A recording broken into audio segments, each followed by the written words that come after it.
Joe Beermaster. I'm going to make a real quick video on this 2013 Hyundai Elantra, how to remove this taillight. This goes for multiple years Hyundai Elantra, and this is going to be real quick. You open the trunk, when you look inside, to the left there's this panel here. Open this little clip. There's 3 bolts, 1, 2, 3, and there's one up there.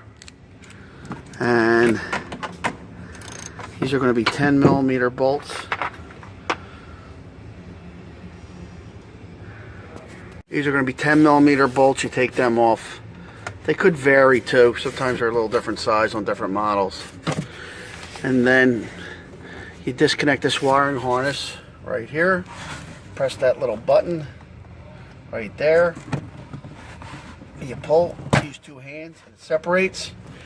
And once the bolts are off,